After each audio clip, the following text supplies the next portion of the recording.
Hello, ladies and gentlemen. Welcome to A Method to the Madness, the weekly podcast where we discuss, analyze, and otherwise ponder our favourite films and televised programs. I'm your host, Mitchie Hartnett, and joining me today, as usual, is my co-host, Patrick Laverne. How are you, Patrick? Hello, Mitchie. I'm doing well. Thanks for having me on again, as, you know, a co-host. Every week. I mean, we kind of interchange host and co-host, but we're both equal partners in this enterprise. Indeed. Let that be known. Yes. Today, we are reviewing the movie Marriage Story by Noah Baumbach. Came out in 2019 with actors Adam Driver and Scarlett Johansson, along with Adsy Robertson, Laura Dern, who Laura Dern won an Academy Award for this, and Ray Liotta. Very, very touching and emotional movie. And I'd like to start off with a quote about the subject matter this movie involves, which is divorce. The quote's by Theodor Adorno, who's a very well-known philosopher from Germany back in the 1940s, 50s. Divorce, even between good-natured, amiable, educated people, is apt to stir up a dust cloud that covers and discolors all it touches. So yeah, that's pretty much what the movie is about, which sounds pretty depressing, but we'll get into it. It's not too depressing. Who's Theodor Adorno? Just a philosopher, German philosopher, 40s and 50s. I'm not too au fait with what he does, but he does some stuff that's quite well known. So if you're interested, read into it. As always, let's start off with first opinions. What did you, my co-host, think of this movie? I thought this was an overall pretty great movie. I'm not really one to watch movies about relationships. The kind of shit I like to watch usually have relationships as like a subplot. It's never the kind of the main focus. It was quite novel to me, and even if it wasn't, I still think this was a great exploration of that subject. And I know, as we'll probably get into later on, this does hold up a mirror to aspects in both of our lives. And yeah, I think it's pretty phenomenal just how real it gets. And left me with a very, left me in a very pensive mood. Yeah. Yeah. I mean, why don't you watch movies with relationships, sorry. I don't know. Maybe because I haven't been in many relationships myself. It's not really something I can relate to that hard. But yep. And I've always kind of, found that boring. It's yeah. Fair enough. I much prefer stuff that is grander in scope, I suppose. So, as I said before, I like science fiction a lot. So that's kind of, yeah. What do you think of this movie? It's fair enough. It's not your genre. I love this movie so much. Like I'm the same as you. I never really grew up watching kind of romance or rom-coms even. Like anything to do with relationships, you kind of I think a lot of it stems from the fact that a lot of these kind of romantic movies are tacky in a sense, and they're not great like in terms of their quality. And good movies will have relationships in them, but like you said, they're not really like the primary part of the narrative. While in this movie it is, it's still an incredible movie that is well agreed on by the general populace because it got nominated for quite a lot of different Academy Awards last year. Yeah, so I really like this movie a lot, and it's just everything for it works for me. I just love the cinematography, the way it's filmed, and especially I love the acting, and the way it portrays the idea of love is just phenomenal. It's so natural and personal as well. We can all relate to it. As long as you felt love before, then this movie will touch you in some way. Anyway, let's start off with a plot summary, as usual. The one I've got today is very brief, just so you know. Yeah, not very much detail at all. That's how I like it. Yeah, it's pretty good when it's like that. Simply put, Marriage Story follows Nicole and Charlie, who are acted by Scarlett Johansson and Adam Driver, respectively, a successful New York couple through their divorce. Both Nicole and Charlie decide to have an agreeable separation without lawyers, mostly for the sake of their young son Henry, who's acted by Adsy Robertson. Despite this, the divorce process quickly breaks down into a protracted legal procedure of deceit and lies, as they are unable to come to terms on where Henry will be brought up, Nicole's home, Los Angeles, or Charlie's workplace, New York. The feisty and double-dealing interactions between the lawyers Nora, who is acted by Laura Dern, and Ray, acted by Ray Liotta, who embody the negative aspects of Nicole and Charlie, Nicole and Charlie, are painful to watch. There are pangs of sympathy for both parties, though the portrayal is arguably more in favour of Charlie. The movie ends with both their divorce and not quite living happily ever after. But it is a kind of... It's not a tragic ending, per se. Definitely not. No. I like this. I read about Noah Baumbach has a way of ending movies. Because as a bit of background, we should talk about Noah Baumbach. His filmography is very, very, very based on human relationship and very natural kind of plots. No sci-fi, anything like that. Like, all his movies are pretty much very similar in content to Marriage Story. You got The Squid and the Whale, which came out, I think, 2005. But it's basically about a parent's divorce, and it's from the perspective of the child who's a rough who's a teenager in high school, and that's actually based on Noah Baumbach's own his own parents divorcing when he was young. Another movie called While We're Young is another movie from his kind of biography, I could say. It's about an older couple who kind of befriend a younger couple, and the older couple realize that they're kind of growing up and losing touch with the world and everything. They're all very personal and they're all very touching. Some of the movies are a lot better than the others. I mean, he certainly doesn't have the perfect filmography, and this, in my opinion, is probably the best movie he's done. And I guess that gives a bit of context as to what his movies are kind of like. They're very natural and kind of really work. And the way he ends his movies, as we were talking about, the characters, they always seem to kind of meander into life in a sense, rather than like having a solid like character arc and they end the movie with some sort of revelation and they develop or something like that. The characters never do that. They just kind of accept things for the way they are and just move on with life, which I love because it's just so natural, you know, like that's just how we all are. Like in this movie, Charlie realizes that he's not going to get back together with Nicole and he accepts it, but it's not tragic. They still end up being friends. He still gets to see his son, Henry, and everything sort of is happily ever after. But it's not happily ever after in a tacky sense that they do get back together, which is nice. Yeah, I love these kinds of conclusions where it doesn't leave you wondering like, oh, what happened next? It strongly kind of implies like, you know, what their lives will be like from that point on. But there's no real loose ends that leave you wanting. Yeah, exactly. It's great. Yeah, it's he's got a nice way of directing. It's pleasant.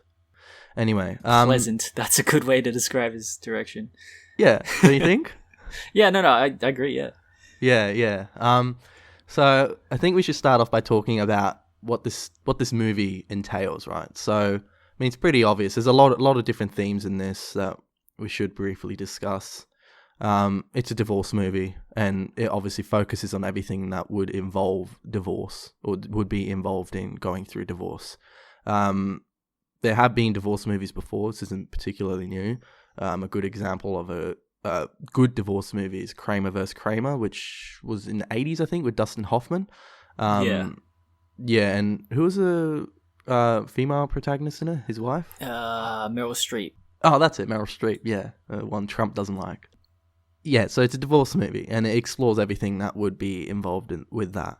But what I like about this movie is that it's so natural. It's everything is just relatable because it's realistic. There's nothing about it that's like unexpectedly bizarre, like you normally expect from Hollywood in general, whether even in Hollywood romantic movies, you know, a lot of the things they do and that is just like, yeah, I wouldn't really do that in real life kind of thing. But in this movie, everything feels natural, and the way the characters react to things, it just seems it seems to arise as a consequence of natural ways of life, rather than like a deliberate plots kind of directed by the director or the scriptwriter or whatever. Yeah, I think you've articulated it pretty good there. Actually, like a lot of rom-coms or just like, I don't know, films about romance.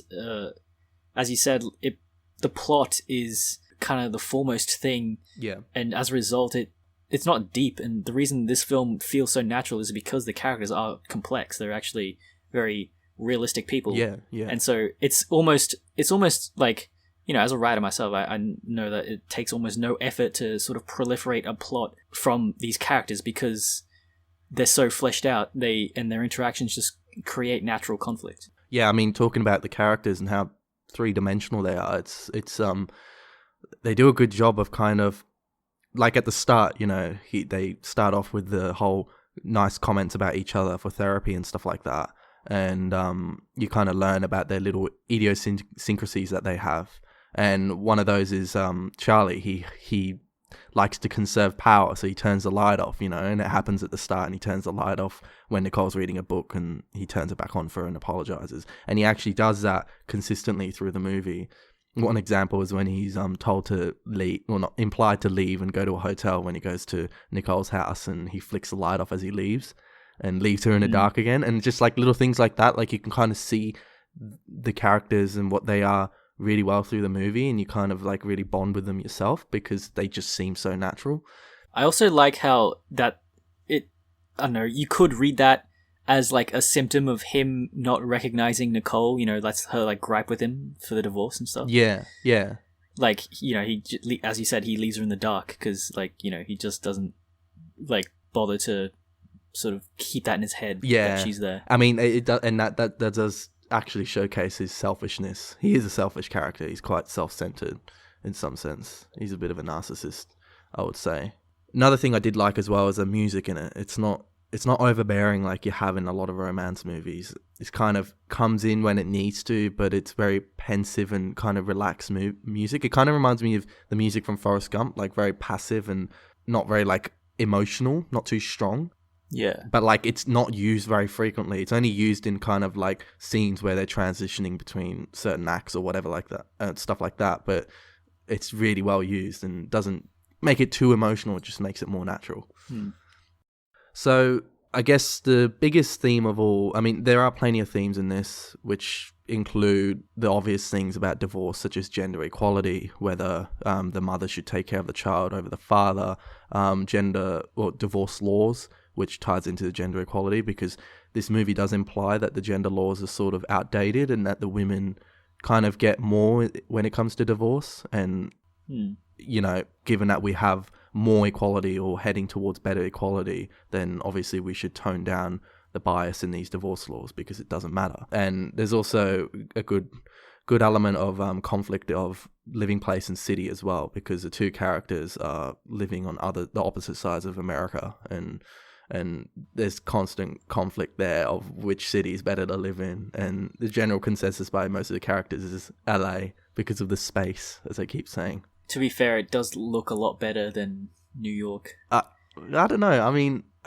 I like, you know, when like, you can tell he's in New York straight away because there's always cars beeping out on the street and stuff. Yeah. I kind of like that. Like, if I was living somewhere, I do like it when I can hear cars and stuff. So, like, to each their own, I guess. Yeah. I mean, certainly New York is more, I imagine it would be more dirty. Although LA is pretty big, so I imagine the city wouldn't be very nice. It's just because they live in Hollywood, which is like the nicest place of LA. True. Anyway, the biggest thing for me, though, the biggest theme in this is love. And I don't mean that in a tacky way. I mean that seriously, that Baumbach does such a good job of portraying love in this. He shows how complex it is and how love prolongs through all of these dilemmas that we have, and we can still keep loving someone at the same time as hating them as well, which the two protagonists always seem to do. And the biggest part of divorce is just moving on emotionally, not the whole who gets what stuff and all that kind of stuff. It's more the emotional aspect, which is difficult, and he does such a good job of portraying that and really like showing how relatable it is. Because if you've been through heartbreak and gone through a relationship and ended it, you know exactly what these characters are feeling, and he portrays that so well. And I think that's the most powerful aspect of this movie. Yeah, for sure. It's hard to portray something as vague as love so succinctly. Yeah. And I think one of the things that make it so clear is this sort of elements of, you know, the lawyers being the logical part of their relationship. Yeah. And it's like, you know, the polar opposite end of the spectrum from love, which is like all emotion, and then you got these like cold, rational thinkers sort of picking apart their relationship and like, or specifically like the worst parts of their relationship. And it just really, you know, highlights the good stuff. Yeah. It's pain. The lawyers are painful, aren't they? Like watching the scenes involving them, just twisting everything. It is, but fucking Ray Liotta is such a mad cunt. I just love seeing him. Yeah. He's You know what's confusing is that What? the actor's name is Ray Liotta, right? Yeah. The name of the character is Jay Marotta, the lawyer. Yeah, it is weird, eh? Which is like, why would they do that? Like, clearly that's like it rhymes with his name, Jay Marotta, Ray Liotta. Yeah. But like, why? What's the point? Honestly. Yeah. Anyway, do you think Laura Dern should have won Best Supporting Actress? She was pretty good. I don't know. She was pretty good. Well, I really loved how you could never tell if she was like being insincere. Like, is because she's like at Nicole's party and stuff, and she looks like she's having a good time. But I don't know, when in the earlier scenes when it came down to brass tacks and stuff, like she's fucking ruthless and like and like she's always smiling and it kind of looks fake, but I just couldn't tell. Yeah, like I thought that was like a good aspect of the character. Yeah, true. That is a good point. It kind of it's almost sad, like being a lawyer if you got to be like that, that's what it feels like. Like like when she's talking to Nicole at the very start when they meet together, it's almost like she doesn't really care about what she's going through. Yeah, exactly. She's just doing it because it's a job, which like I don't really like. I don't think it's necessarily a bad thing because it is a job. She can't care for everyone, but she at least has to pretend to care. Yeah, I don't know. That's actually a good point. She was very good at doing that. I guess that's why she won it.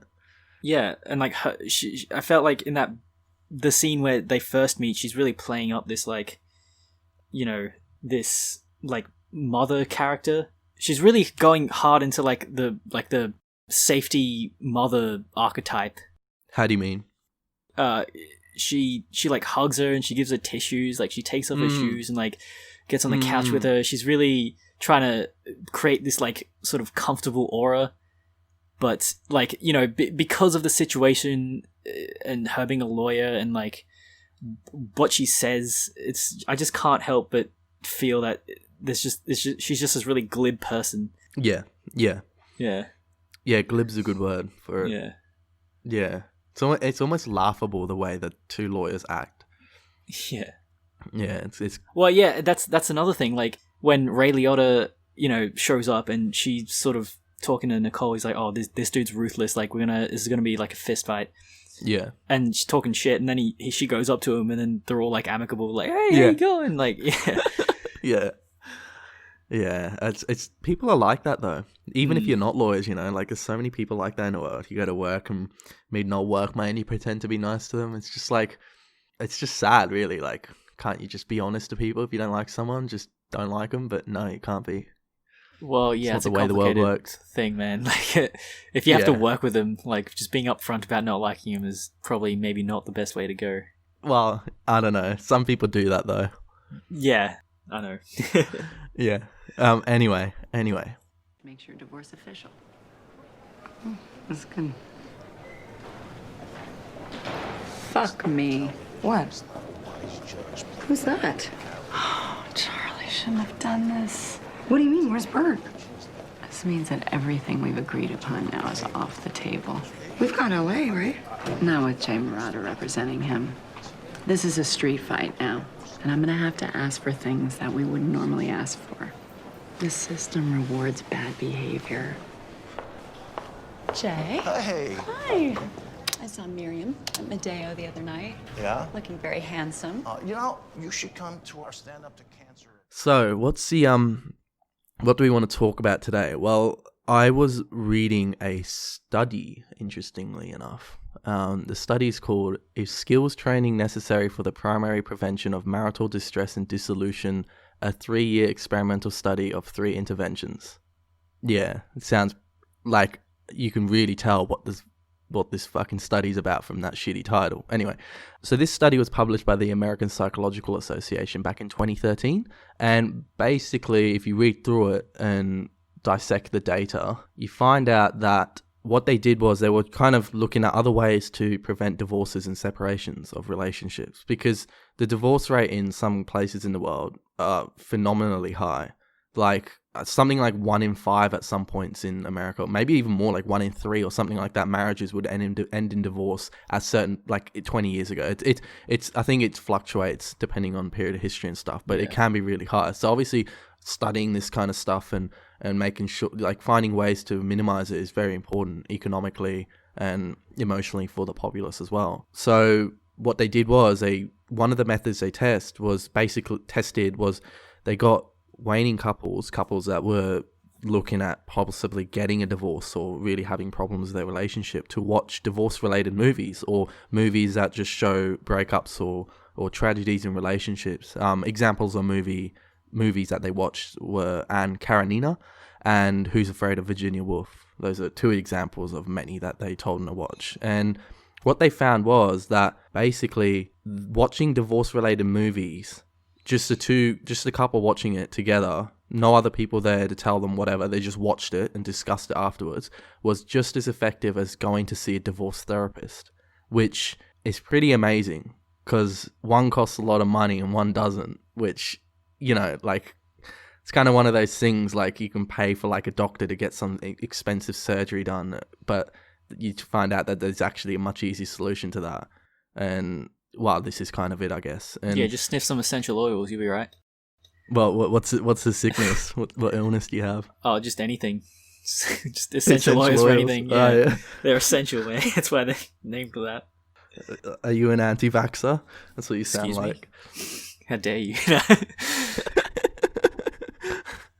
Yeah, well, I thought this was amazing because it kind of showcases the power of film and movies and media. Like, this indicates movies to me are the ones that are more powerful than, say, books.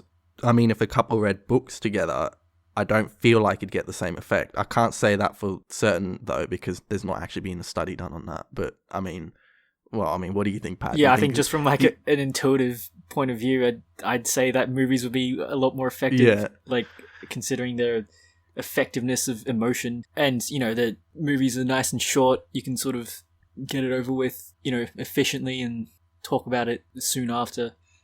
Yeah. It's amazing, really, when you think about it like that. And I just noticed in life, you know, you sometimes meet people that have extreme qualities about yourself, and that kind of afterwards you reflect on. You think like, man, that dude was an asshole, and then you realize that it's just like a sort of extreme version of what you've been doing. Kind of makes you introspect and be like, oh, maybe I should stop doing that. Yeah, and that's what so someone who reviewed this study basically said is that, what I quote, since people watch movies all the time, what exactly makes this intervention so magic? I think it's the couples reinvesting in their relationship and taking a cold, hard look at their own behavior that makes a difference. For these couples to stop and look and say, you know, I have yelled at you like that before, I have called you names before, and that's not nice. That's not what I want to do to the person I love the most. It's just that insight alone is likely what makes this intervention work, which is what you're saying. It allows you to introspect. That's what's powerful about movies. Basically, I mean, we can look at films as something that kind of, like, some films are the opposite, you know, they kind of immerse you in a fantastical world that you could never truly encounter because, you know, it's not possible. Like sci-fi or something, for example, you know, you watch that and you wish you could be in that world. Yeah. But on the other end of the spectrum, and I think this can be just as powerful, if not more powerful, is a movie that can immerse you in a world that is completely palpable, and it evokes past memories and emotions and allows us to introspect into similar points in our own lives and see what we did wrong and improve on ourselves. Which brings me on to, I guess, I wanted to relate this to something Patrick came up with a couple podcasts ago during our Parasite podcast. He came up with this thing called a knowledge simulation, which is what movies kind of take us through. So in that podcast, we were discussing capitalism and how that is kind of portrayed in Parasite.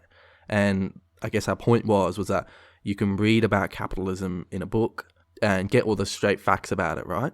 You can read anecdotes and get some sort of like perspective on it, on what happens when capitalism is imposed on society and how people react to it, whatever. But the best way to portray how something like capitalism impacts on people emotionally, financially, or in any way is through a movie. And in that sense, that's why it was called a knowledge simulation, because it sort of simulates the knowledge that the book kind of contains, because obviously everything in a movie is fictional. Yeah. But So how I've come to... I don't know. Did I say that? Yeah, correct? no, you got it.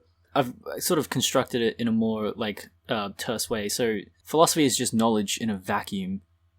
Whereas meaning, which is what you get out of like stories, meaning is the application of philosophy, which is, the important shit. It's the purpose of philosophy. Yeah. Right. Okay. Yeah. What do you mean philosophy is knowledge in a vacuum? Well, I don't know. You could probably do that vice versa. Like, it's just, I don't know, it's just all well and good to know these things, to read a bunch, to have all these ideas and concepts in your head. If it's never going to come up, if it's never relevant, then, what's really the point? Yeah. It's just all I'm saying. Yeah, true. Yeah, well... Anyway, I'm just saying, like, films give us a good outlet to see the usefulness of philosophy, I guess. Yeah. I kind of wanted to elaborate on knowledge simulation. Yeah, go for it. So, the way I look at it is... This is copyrighted, by the way. Don't try and steal my fucking knowledge simulation. Well, under... is AMTTM, a method to the madness. Is that what it's copyrighted under? Yeah. So we got equal ownership over it. No, I'm saying this to the audience. I bet in 5 years I better not be browsing Dimmicks and see knowledge simulation written by some random cunt. I'm gonna sue you, so you know. Yeah, I'll sue you too. we'll both sue you. This our enterprise, because we're so fancy. We'll sue you. We're gonna get Ray Liotta to represent us. Yeah. I don't know. I mean, yeah, he's pretty cool, but Laura Dern was pretty good as well. Yeah. I don't know who I'd take. I guess Ray Liotta because I'm a bloke, but anyway. So knowledge simulation, it's just kind of just me relating, like kind of just attacking it at a different way. But when movies portray something, portray knowledge, simulate knowledge, I guess that's what the term literally says, it allows us to combine our fundamental carnal emotions that we all humans and animals have since the birth of time, and allows us to get that and combine it with artificial societal constructs like society. Everything in society is artificial. I mean, society only really existed over the last couple of thousand years, so it's unnatural to us, and sometimes those things in society can kind of conflict with what our natural instinct says, but it's necessary to keep society existing properly. So like, for example, in Parasite, which I go back to, it gives us human reaction to the unfairness of capitalism, I guess, is kind of what that movie's going for, because it's kind of showing how shit capitalism is, and you got the Parks who are rich and the Kims who are poor, which Patrick and I just noticed when we were editing our podcast that this is very important, that we swap the names around the whole podcast, and we're going to put it in the notes, but yeah, we're admitting to our mistake and we apologize. You going to apologize, Pat? No, fuck no. Why not? Go on, apologize to our viewers. I don't owe anyone an apology, man. Mate, you know what I was talking about. You hosted that podcast. It's your fault. You know what? Maybe you should apologize to me. All right, I'm sorry, everyone. I'm good boy. 109 lashes for me. 109 after this. Yeah, all right. Yeah. Anyway, yeah. So it shows us that the poor kind of despise the rich, and the rich despise the poor for their own reasons, and it kind of shows us the way that they combine together. And I guess this is kind of important into what I'm going to lead to when it comes to Marriage Story. Marriage Story is, again, a knowledge simulation that combines the primal instincts of love and heartbreak, something that is naturally programmed into humans and animals for procreation and all those good things. And it combines that with it's convoluted, I guess, with the unnatural laws of divorce and custody and all that kind of stuff, because that's how society works. If we didn't have laws, then we wouldn't have a society. Thus, we need laws on divorce. And those two things can really be hard at kind of combining together. I mean, it's hard to obey the laws on divorcing when you're so dictated by your emotions on love and heartbreak, because they might contradict each other. That's interesting. I never thought about that, but like marriage is kind of like a confirmation of love, you know, because like especially in the Western world, we conflate symbols and abstractions for, you know, like reality itself. Instead of, you know, understanding that sort of language is derived from knowledge, it's like, I don't know, a lot of people get it reversed, I think. Yeah. The abstractions sort of begin to inform how they think. And yeah, just like this concept of marriage, it's like, it's almost like your love isn't real until you get married because it's tangible. It's there in the real world, you know? Yeah. And so it's like when you do get divorced, it's this, you think your love is gone because the real world sort of evidence of your love is gone. Yeah. Yeah, that's a good point. Yeah. Like, and I guess that's what happens when you, that's what society's, in a sense, what all of this is about, is kind of, it gives you a way of tangibly recognizing your emotions in a sense. Yeah. Yeah, and that's, I guess that's me trying to kind of bundle up this idea of knowledge simulation into Marriage Story. I mean, and another kind of thing I wanted to talk about was, and it's related to this, of course, is that we did the podcast on Joker last week, which we did talk about society as well, but in a very different sense. Society in the Joker, well, I guess the Joker and his ideas and his ideologies kind of call out how weak society is, in a sense, and he temporarily devolves society into chaos at the end of the movie by creating these riots that happened because of the state that the society was in. And I guess Joker shows us what happens when society goes wrong, when society fails and doesn't do well for the populace. Then what happens is what happens in the Joker, or in Joker the movie. You get chaos, right? On the other hand, when things don't go according to plan, everyone loses their minds. Yeah, that's a quote by, man, that fucking Joker scene is just infinitely versatile to every discussion about that's a hospital society. one, right? Yeah. I love how he blows up the hospital and the story behind that in when he presses a button. And how it wasn't planned? Yeah. No, apparently that's a myth. Apparently it actually was planned. Oh. Yeah. Yeah, not as cool, I know, but sorry to bum you out like that. Oh. You sounded really despondent when I told you that just then.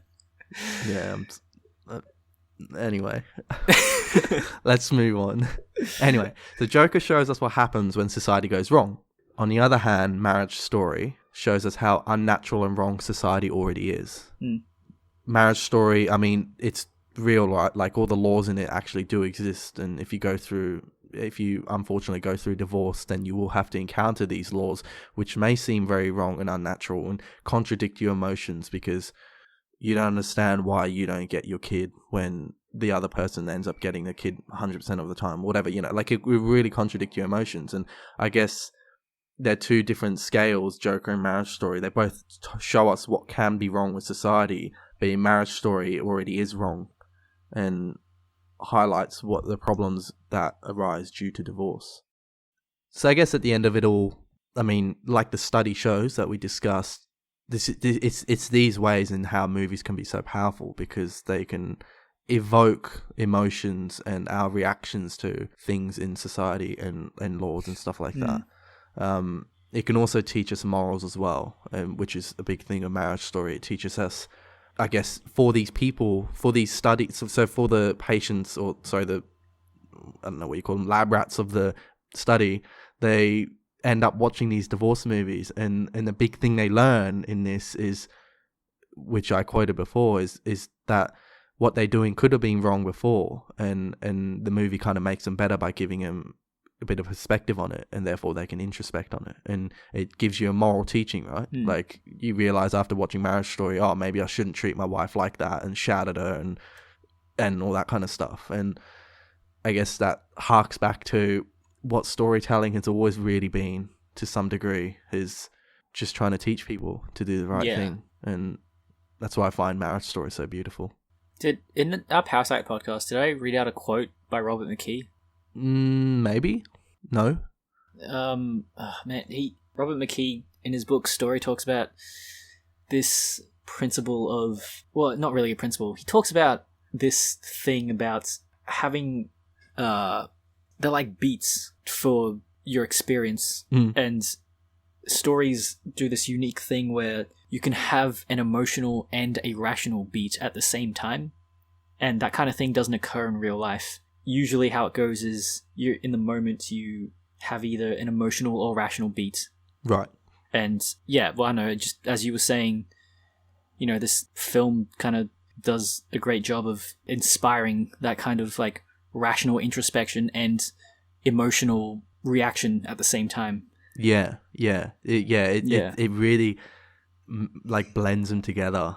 Yeah. The whole rational and emotional, and I guess more emotional comes out in these kind of situations.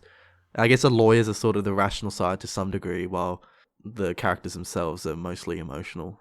Yeah, I just want to talk about my favorite scene in this movie, which is the argument scene about 90 minutes through.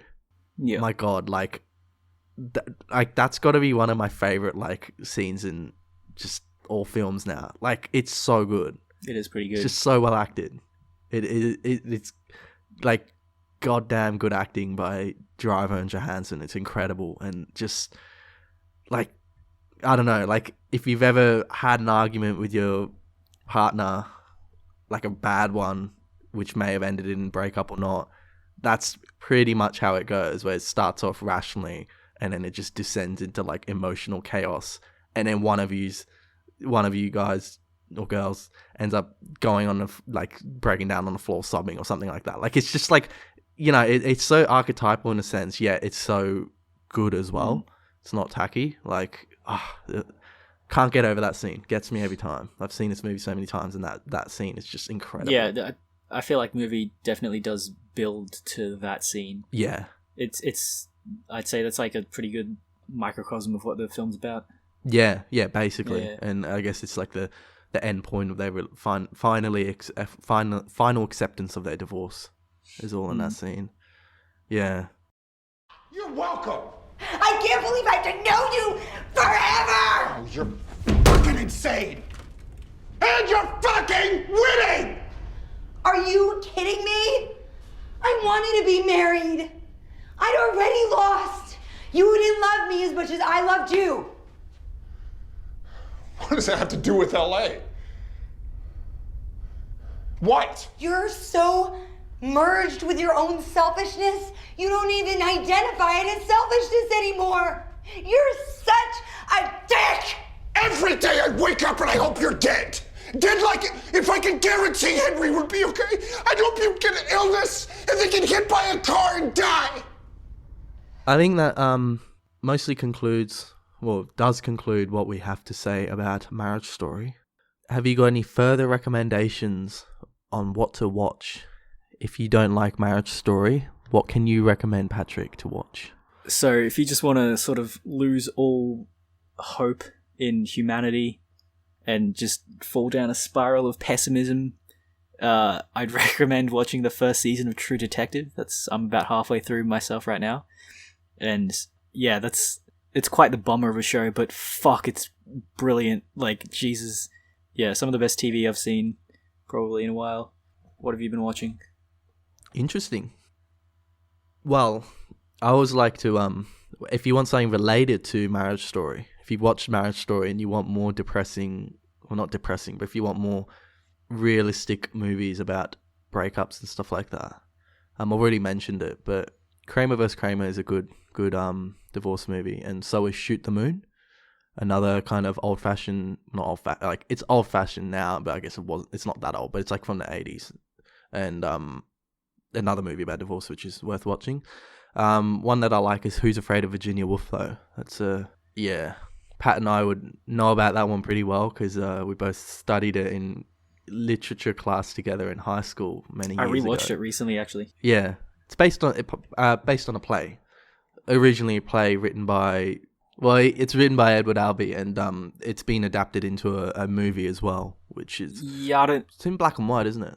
It's quite old, very old, but it's a good movie. It's not necessarily about divorce, but it's about a relationship that's unhappy. Like the two protagonists in it, well, I don't know, 2 out of 4 protagonists in it are a couple, and well, I guess the two couples in it are both unhappy with each other, and they kind of draw parallels between them. It's very good, very like analysis worthy, I would say. Like good quality shit. Yeah. I'd say I probably like that more than Marriage Story. It's What? yeah. Nah. I don't know. Like I really love that tragedy of the main two characters. You know, it explores their history, and they've got a lot of history, and it's like it's more tragic in the way that, you know, they can't really divorce now because they've just like put it off for so long. Yeah. That this faulty marriage has kind of become their entire lives. Yeah. And yeah, I think it's more tragic in that way. Yeah, that's fair enough. Yeah, okay. I like that. Yeah.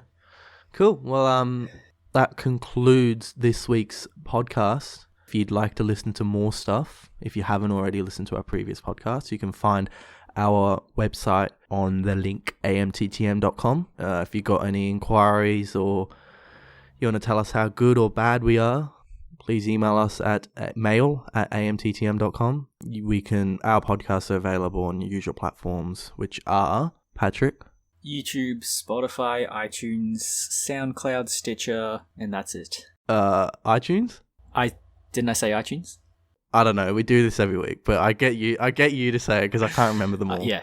Anyway, there you go. But next time, next week, join us, hopefully, for Ad Astra, the 2019 movie, with Brad Pitt. Very sci-fi, completely different to Marriage Story. I haven't actually seen it yet, so I'm looking forward to it. Yes, hell yeah. We watched Interstellar recently, so this will be an interesting comparison. Yeah, Interstellar, just for context, is one of my favourite movies, so this better be good, because you reckon it is. I haven't seen it. What? I thought you'd seen it. Nah. Didn't you say to me, like, it's like just as good as Interstellar? It was in my list that I thought will be good. Oh, well, yeah. Join us next week to praise or grill Ad Astra. As always, thank you for listening. Well, we'll see you next week. See ya.